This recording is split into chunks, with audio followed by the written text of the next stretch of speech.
America tariff బెదిరింపులు, Ukraine వివాదంలో భారత్ పాత్ర మరియు పీఓకేలో రగులుతున్న అశాంతి, ప్రపంచాన్ని కుదిపేస్తున్న ఈ 3 కీలక పరిణామాలపై ఇంట్రెస్టింగ్ అప్డేట్స్ గురించి తెలుసుకుందాం. భారతదేశం నుంచి మరియు భారతదేశానికి ఇంపోర్ట్ అయ్యే సరుకుల మీద అమెరికా సెనేటర్లు 100% టారిఫ్ విధించాలని తీసుకొచ్చిన ప్రపోజల్ గురించి ఈరోజు మనం డీకోడ్ చేద్దాం. ప్రస్తుతం భారత్ ఎందుకు ఆందోళన చెందాల్సిన అవసరం లేదో చూద్దాం.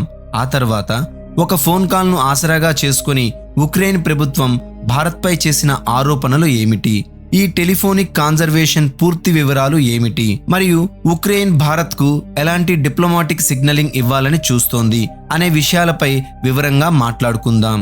ఆ తర్వాత పీఓకే అంటే పాక్ ఆక్రమిత కాశ్మీర్ నుంచి వస్తున్న అప్డేట్లను కూడా మనం కవర్ చేద్దాం. ఈ పరిణామాలన్నీ భారతదేశంపై ఎంతటి ప్రభావం చూపుతున్నాయో అర్థం చేసుకోవడం చాలా ముఖ్యం. ముందుగా భారత్ మరియు అమెరికా సంబంధాల గురించి మాట్లాడుకుందాం. దీనివల్ల అమెరికా మరోసారి భారత్ మరియు చైనాపై టారిఫ్ విధించబోతోంది.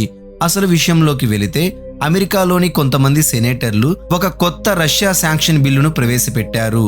రష్యా నుంచి క్రూడ్ ఆయిల్ అండ్ ఎనర్జీని కొనుగోలు చేసే కొన్ని దేశాలపై 100% టారిఫ్ విధించే నిబంధన ఈ బిల్లులో ఉంది. ఈ బిల్లులో అమెరికాకు చెందిన యూరోపియన్ మిత్ర దేశాలకు కొన్ని కన్సెషన్స్ ఇచ్చారు. ముఖ్యంగా ఇది భారత్ మరియు చైనాను టార్గెట్ చేసేలా ఉంది. ఎందుకంటే రష్యా ఎగుమతి చేసే మొత్తం ఎనర్జీలో 85% భారత్ మరియు చైనాలే కొనుగోలు చేస్తున్నాయి. అంటే రష్యా ఇతర కస్టమర్లను వెతుక్కోవాల్సిన అవసరమే రావడం లేదు. ఇప్పుడు అతిపెద్ద ప్రశ్న ఏమిటంటే ఈ బిల్లు ఏ తేదీ నుంచి భారత్ మరియు చైనాలపై ఈ 100% టారిఫ్ అమల్లోకి వస్తుంది? ముందుగా గుర్తుంచుకోవాల్సిన విషయం ఏమిటంటే భారత్ మరియు చైనాలపై 100% టారిఫ్ విధించే ఈ బిల్లు ప్రస్తుతానికి ఒక స్టేజ్ మాత్రమే దాటింది. ఈ రోజు యుఎస్ సెనేటర్లు ఈ బిల్లును ప్రొసీజరల్ ఓటింగ్ ద్వారా సెనెట్లో ప్రవేశపెట్టారు. దీనిపై ఓటింగ్ జరగగా 86 మంది సెనేటర్లు దీనికి అనుకూలంగా ఓటు వేశారు. అంటే 86 మంది సెనేటర్లు ఈ బిల్లును తీసుకొచ్చేందుకు సుముఖంగా ఉన్నారు. కేవలం 12 మంది సెనేటర్లు మాత్రమే దీనికి వ్యతిరేకంగా ఓటు వేశారు. ఇప్పుడు ఈ బిల్లు డిబేట్ కోసం సెనెట్ ఫ్లోర్కి వచ్చింది. దీనిపై చర్చ జరుగుతుంది. ఆ తర్వాత సెనెట్ నుంచి దీనికి పర్మిషన్ తీసుకోవాలి. ఒకవేళ ఈ బిల్లులో ఎలాంటి మార్పులు రాకపోతే మళ్ళీ ఓటింగ్ జరగదు. ఒకవేళ సెనేటర్లు బిల్లులో మార్పులు సూచిస్తే మళ్ళీ ఓటింగ్ నిర్వహించి సెనెట్ ద్వారా ఆమోదింపజేయాలి. సెనెట్ ఆమోద్ పొందిన తర్వాత ఇదే విధంగా అమెరికాలోని హౌస్ ఆఫ్ రిప్రజెంటేటివ్స్ కి ఈ బిల్లు వెళ్తోంది. అక్కడ కూడా చర్చ, ఓటింగ్ తర్వాత దీనిని ఆమోదించాల్సి ఉంటుంది. హౌస్ ఆఫ్ రిప్రజెంటేటివ్స్ ఆమోదం పొందిన తర్వాత ఈ బిల్లు నేరుగా యుఎస్ అధ్యక్షుడు డొనాల్డ్ ట్రంప్ వద్దకు వెళ్తోంది. డొనాల్డ్ ట్రంప్ దీనిపై సంతకం చేస్తే అప్పుడు ఈ బిల్లు చట్టంగా మారుతుంది. ఆ తర్వాత ఒక తేదీని ప్రకటిస్తారు. ఆ తేదీ నుంచి భారత్ మరియు చైనాలపై 100% టారిఫ్ వసూలు చేయడం జరుగుతుంది. ఇదంతా జరిగినా కానీ ఈ బిల్లు అమలవడానికి కనీసం 3 నుంచి 4 నెలల సమయం పడుతుంది. అంతకంటే ముందు భారత్ మరియు చైనాలపై 100% టారిఫ్ పడదు. రిపబ్లికన్ మరియు డెమోక్రాట్ సెనేటర్లు అందరూ కలిసి ఒకే బిల్లును ఆమోదించడం చాలా అరుదుగా జరుగుతుంది. ఇంకా 2-3 దశలు మిగిలి ఉన్నాయి.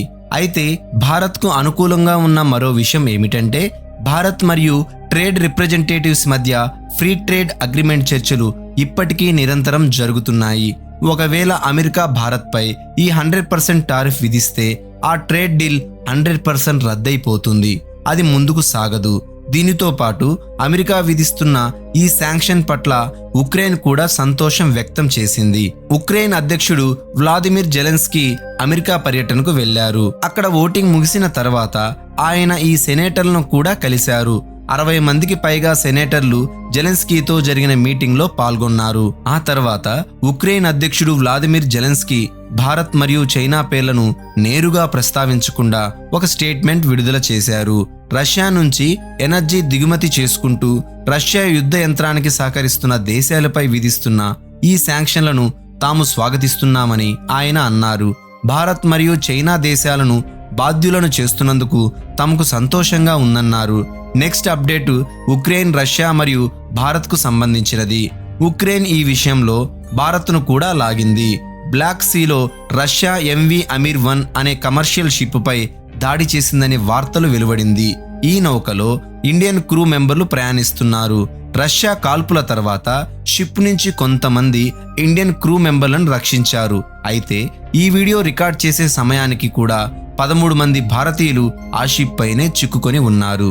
రష్యా బ్లాక్ సీలో ఉక్రెయిన్ పోర్టులపై వరుసగా దాడులు చేస్తుండడం వల్ల వారిని రక్షించడంలో కొంత ఇబ్బంది ఎదురవుతోంది. దీనికి సంబంధించి ఉక్రెయిన్ ప్రభుత్వం ఒక స్టేట్మెంట్ ని విడుదల చేస్తూ రష్యా ఉక్రెయిన్ పోర్టులపై దాడులు ఆపేలా భారత్ ప్రభుత్వం రష్యాపై ఒత్తిడి తీసుకురావాలని కోరింది. యుద్ధంతో ఎలాంటి సంబంధం లేని కమర్షియల్ షిప్పింగ్ కు దీనివల్ల ముప్పు వాటిల్లుతుందని పేర్కొంది. ఉక్రెయిన్ విడుదల చేసిన స్టేట్మెంట్ చాలా పెద్దది. అయితే ఉక్రెయిన్ ఏం చెప్పిందో సంక్షిప్తంగా మీకు తెలియచేస్తాం.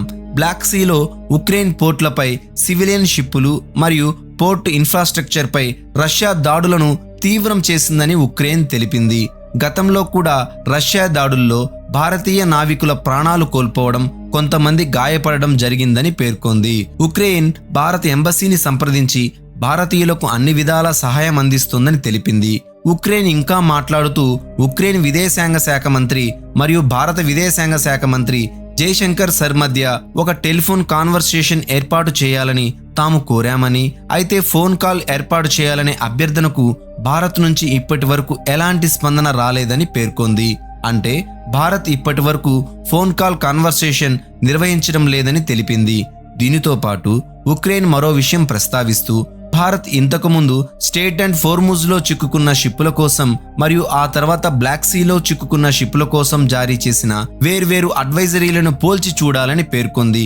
బ్లాక్ సీ విషయంలో జారీ చేసిన అడ్వైజరీ ఒక రకంగా వీక్ గా ఉందని, రష్యా ముప్పు ఎక్కువగా ఉన్నప్పటికీ అడ్వైజరీలో ఆ తీవ్రత కనిపించలేదని ఉక్రెయిన్ ప్రశ్నించాలనుకుంటోంది. భారత్ జారీ చేసిన భద్రతా చర్యలు అసలు ముప్పుకు తగినట్లుగా లేవు. సివిలియన్ క్రూ మెంబర్లు మరియు నావికుల భద్రత కోసం భారత్ అవసరమైన ప్రివెంటివ్ స్టెప్స్ తీసుకుంటుందని ఆశిస్తున్నామని తెలిపింది.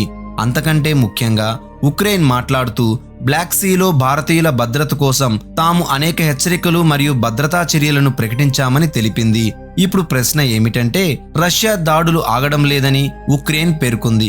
ఇలాంటి పరిస్థితుల్లో రష్యా చార్జ్ డి అఫైర్స్ ను మరోసారి విదేశాంగ మంత్రిత్వ శాఖకు సమన్ చేసి రష్యాను వివరణ కోరుతుందా లేదా అనేది ఇప్పుడు ప్రశ్నగా మారుతోంది అని ఉక్రెయిన్ అంటోంది.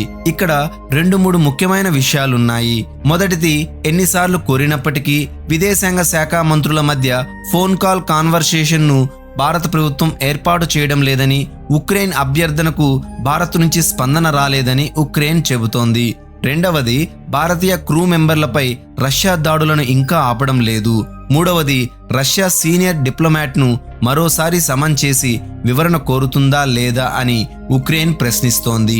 భారతీయులకు కూడా నష్టం కలుగుతున్నప్పటికీ రష్యా తన దాడులను ఎందుకు ఆపడం లేదని భారత్ రష్యాను నిలదీయాలని ఉక్రెయిన్ కోరుకుంటోంది. జైశంకర్ సర్తో ఫోన్ కాల్ ఎప్పుడు ఏర్పాటవుతుంది?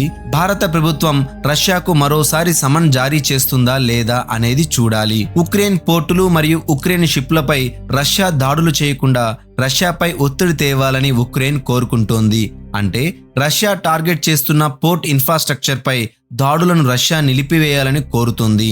ఉక్రెయిన్ భారత్ ద్వారా తన పని సాధించుకోవాలని చూస్తోంది.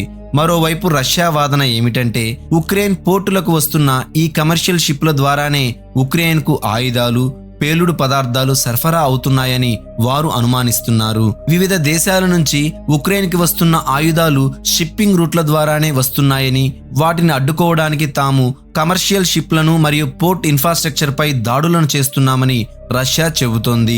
ఇప్పుడు రష్యా భారత్ చెప్పినంత మాత్రాన దాడులు ఆపేసే పరిస్థితి లేదు. ఉక్రెయిన్ ప్రభుత్వం భారత ప్రభుత్వంపై నేరుగా స్టేట్మెంట్ జారీ చేసి మనల్ని ఈ వివాదంలో లాగడానికి ప్రయత్నించిన తీరుపై భారత్ ప్రభుత్వం నుంచి ఎలాంటి స్పందన వస్తుందో చూడాలి. భారత ప్రభుత్వం కూడా ఉక్రెయిన్కు తగిన సమాధానం ఇస్తుందని ఆశిద్దాం. నెక్స్ట్ అప్డేట్, పాక్ ఆక్రమిత కాశ్మీర్ గురించి. పీఓకేలో ప్రారంభమైన కొత్త నిరసనల్లో ప్రాణనష్టం సంఖ్య చాలా పెరిగిపోయిందనే వార్తలు వస్తున్నాయి. నివేదికల ప్రకారం గత 48 గంటల్లో 40 మందికి పైగా ప్రాణాలు కోల్పోయారు. వీరిలో 34 మంది సివిలియన్లు అయితే 6 భద్రతా సిబ్బంది కూడా ఉన్నారు. ఇది కాకుండా 50 మందికి పైగా గాయపడ్డారని, వారు ఆసుపత్రిలో చికిత్స పొందుతున్నారని, ఈ సంఖ్య మరింత పెరిగే అవకాశం ఉందని తెలుస్తుంది. పాక్ ఆక్రమిత కాశ్మీర్ ప్రజలతో కూర్చొని వారి సమస్యలను పరిష్కరించడం దేవుడెరుగు. పాకిస్తాన్ రక్షణ మంత్రి ఖ్వాజా ఆసిఫ్ మరోసారి ఒక వివాదాస్పద ప్రకటన చేశారు. నిరసనకారులతో తాము ఎలాంటి చర్చలు జరపబోమని ఖ్వాజా ఆసిఫ్ స్పష్టం చేశారు. భారత్ను ఎలా శత్రువుగా భావిస్తున్నామో వీరిని కూడా అలాగే శత్రువులుగా భావిస్తామని ఆయన అన్నారు. ఆజాద్ కాశ్మీర్ నిరసనకారులను భారత్ ఉన్న అదే కేటగిరీలో ఉంచుతున్నామని, వీరు కూడా భారత్ లాగే మా శత్రువులే అని పాకిస్తాన్ రక్షణ మంత్రి ఖ్వాజా ఆసిఫ్ వ్యాఖ్యానించారు. ఈ తతంగానంతా ప్రపంచం మొత్తం చూస్తోంది. పాక్ ఆక్రమిత కాశ్మీర్ ఎంత ఆజాద్గా, అదేనండి ఎంత స్వాతంత్రంగా ఉందో అందరికీ తెలుసు. కానీ ఆశ్చర్యకరమైన విషయం ఏమిటంటే దీనిపై గ్లోబల్ స్టేజ్లో ఏ దేశమూ పాకిస్తాన్ను నిలదీయడం లేదు. ఒకవేళ ఇలాంటి ఘటనే భారతదేశంలో జరిగి ఉంటే ఈ పాటికి ఈ అంశం ఐక్యరాజ్య సమితి వరకు వెళ్ళిపోయేది. జూన్లో ఈ నిరసనలు ప్రారంభమైనప్పటి నుంచి ఇప్పటి వరకు 90 నుంచి 100 మంది ప్రాణాలు కోల్పోయారు, అనేక మంది గాయపడ్డారు. కానీ ఇంటర్నేషనల్ కమ్యూనిటీ ఈ విషయంలో పూర్తిగా మౌనంగా కూర్చుంది. ఇది పూర్తిగా ఒక హైపోథెటికల్ ప్రశ్న అయినప్పటికీ దీనిపై మీ అభిప్రాయం ఏమిటి? పీఓకే ప్రస్తుత పరిస్థితులను దృష్టిలో ఉంచుకొని ఇప్పుడు పీఓకేను భారతదేశంలోకి తిరిగి విలీనం చేసుకునే ప్రయత్నం చేయాలా, లేదా పీఓకే ఎప్పటికీ వెనక్కి రాదు మరియు భారత్ మూగదై ఈ తతంగాన్ని చూస్తూ కూర్చోవాలా? కింద కామెంట్ చేసి మీ అభిప్రాయాన్ని ఖచ్చితంగా తెలియజేయండి. అలాగే ఈ వీడియో మీకు నచ్చితే లైక్ చేయండి, షేర్ చేయండి, సబ్స్క్రైబ్ చేసుకోవడం మర్చిపోకండి. జై హింద్.